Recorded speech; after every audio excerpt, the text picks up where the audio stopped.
वैसे आपके अपने YouTube channel study with LK पे दोस्तों मैं यहाँ पे आपको एक बात बताना चाहूँगा कि मैंने शैशवावस्था बाल्यावस्था पे आपके वीडियो बना दिए जो कि आपका 5 से 7 मिनट का वीडियो और उसमें पूरी डिटेल वन लाइनर क्वेश्चन दे दिए गए हैं वहाँ पे जो कि आपके हर एग्जाम में पूछे जाते हैं यूपी टेट सी टेट आदि समय में पूछे जाते हैं। तो चलिए यहाँ पे आज हम बात करेंगे किशोरावस्था की। किशोरावस्था में कौन कौन से क्या क्या क्वेश्चन बनते हैं वो सारे क्वेश्चन यहाँ पे हम बात करेंगे। तो चलिए जान लेते हैं क्या कुछ है हमारे किशोरावस्था में। तो सबसे पहला जो हमारा क्वेश्चन बन रहा है कि 12 वर्ष से 18 वर्ष तक की आयु जो होती है वही किशोरावस्था, यानी किशोरावस्था का काल जो पूछा जाएगा तो वो पूछा जाएगा कि किशोरावस्था का काल क्या था। तो 12 वर्ष से 18 वर्ष तक की आपकी किशोरावस्था होती है। फिर पूर्व किशोरावस्था किसे कहा जाता है, कभी कभी पूछ लिया जाता है।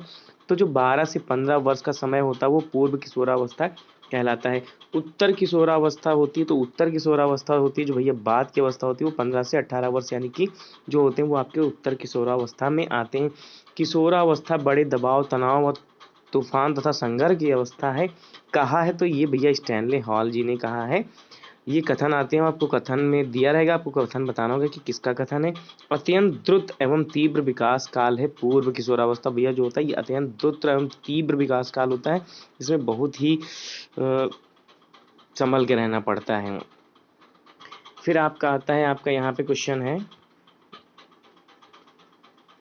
किशोरावस्था में प्रायः होते हैं, यानी किशोरावस्था में प्रायः क्या होते हैं, तो किशोरावस्था में प्रायः संवेग होते हैं, अधिक उग्र संवेग होते हैं, यानी कि दिमाग नहीं काम करता है क्या किया जाए क्या नहीं किया जाए। फिर आता है कि किशोरावस्था में शिक्षा का क्या स्वरूप होना चाहिए, तो जीविकोपार्जन के उद्देश्य की पूर्ति करने के लिए शिक्षा का उद्देश्य होना चाहिए। किशोर ही वर्तमान की शक्ति और भावी आशा को प्रस्तुत करते हैं। ये कथन किसका भैया, तो ये कथन क्रो एवं क्रो का है। फिर आपका आता है इस बात पर कोई मतभेद नहीं हो सकता है कि किशोरावस्था जीवन का सबसे कठिन काल है। ये कथन किसका है, तो भैया E.A. किर्कपैट्रिक का कथन है। कथन आपको बहुत ज़्यादा इंपॉर्टेंट है, ध्यान ही रखने पड़ेंगे। दोस्तों वीडियो अच्छा लग रहा हो तो लाइक शेयर कमेंट जरूर कीजिए और हमारे चैनल पर जुड़ जाइए। आप टेलीग्राम से अगर हमसे जुड़ना चाहते हैं तो जुड़ जाइए, डिस्क्रिप्शन में टेलीग्राम लिंक की चैनल दी रहेगी। किशोरावस्था को अंग्रेजी में कहते हैं, तो किशोरावस्था को अंग्रेजी में एडोलसेंस कहते हैं।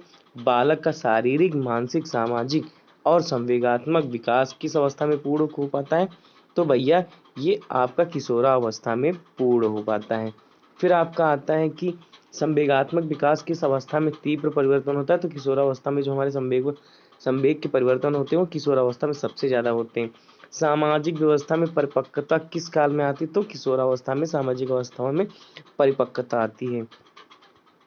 फिर यहाँ पे कुछ किशोरावस्था के कठिन काल के रूप में देखेंगे क्या हमारे मेन पॉइंट बन रहे हैं। तो भैया किशोरावस्था कठिन काल के रूप में समायोजन में असमर्थता होती है कि समायोजन नहीं कर पाते, मन इधर उधर भागता रहता है।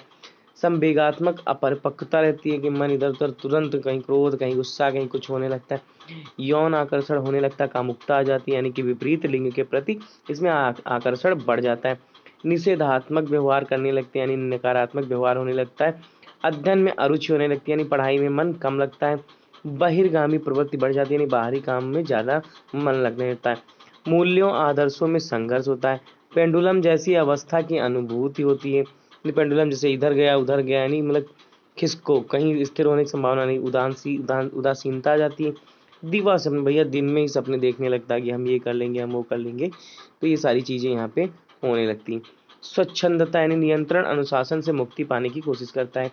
किशोरावस्था की विशेषताओं की सर्वोत्तम रूप से व्यक्त करने वाला एक शब्द है तो परिवर्तन है। किशोरावस्था की प्रमुख मनोवैज्ञानिक विशेषता है तो पूर्ण संवेगात्मक विकास के कारण स्थायित्व एवं समायोजन का अभाव। फिर आते हैं कि एडोलसेंस किसकी रचना है, यानी एडोलसेंस एक पुस्तक है, ये किसकी रचना है, तो ये भैया एडोलसेंस जो रचना है वो G.S. हाल की है। किशोर में जो शारीरिक मानसिक संवेगात्मक परिवर्तन होते हुए अकस्मात होते यानी अचानक से होते, कथन किसका है, तो G.S. हाल का ये कथन है।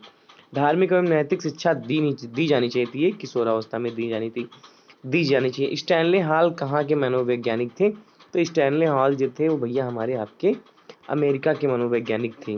कहाँ के, अमेरिका के।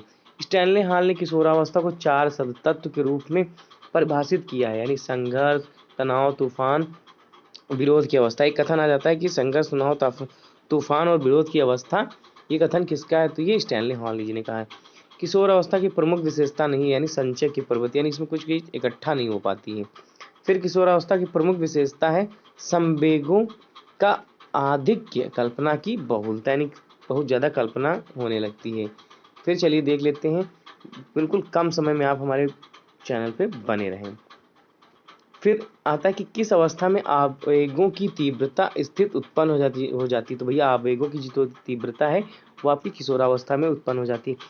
किशोरावस्था में बालक रुचि लेने लगता है, तो विषम लिंग यानी विपरीत लिंग में उसमें रुचि लेने लगता है। बालक वास्तविक जगत में आ जाता है, तो भैया किशोरावस्था के बाद वास्तविक जगत में आता है।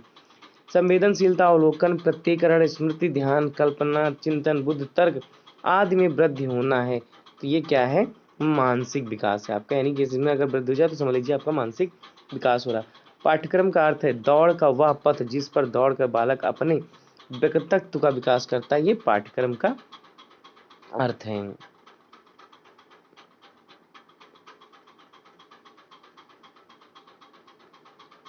फिर आता है कि पाठ्यक्रम शिक्षक के हाथों में एक साधन है जिससे वह अपने छात्र को अपने कक्षा कला में अपने शैक्षिक लक्ष्यों के अनुसार ढालता है। तो ये कनिगंगम महोदय के अनुसार है। किशोरावस्था बाल्यकाल प्रौढ़ावस्था के बीच की कैसी अवस्था है, तो अस्थिरता की अवस्था है। बालक अपने व्यवहार की सामाजिक स्वीकृति चाहता है, तो भैया सामाजिक स्वीकृति वो चाहता है वो किशोरावस्था में चाहता है। बालकों के सर्वांगीण विकास का दायित्व शिक्षक एवं बालक दोनों का होता है कि भैया बालक का जो विकास है वो ना कि शिक्षक पर ही डिपेंड है, यानी बालक को भी चाहिए कि हाँ वो अपने विकास करे, तो शिक्षक और बालक को दोनों पर निर्भर रहता है। अंधे बालक होते हैं जिसकी दृष्टि एक्यूटी यानी 20/200 होती है। कितनी होती है, -20, मतलब 20/200 जिसकी एक्यूटी होती है वो अंधे बालक होते हैं।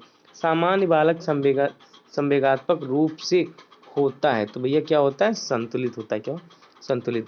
दोस्तों वीडियो अच्छा लग रहा हो तो लाइक शेयर कमेंट जरूर कीजिए, और हमारे चैनल पे आप हमारी प्लेलिस्ट में जाके हमारे वीडियो को देख सकते हैं। अगर आपको कोई भी जानकारी चाहिए तो हमारा नंबर दिया रहेगा व्हाट्सअप कॉन्टैक्ट नंबर, आप हमसे कांटेक्ट कर सकते हैं। चलिए दोस्तों मिलते हैं नेक्स्ट वीडियो में नई जानकारी के साथ, तब तक के लिए जय हिंद जय भारत।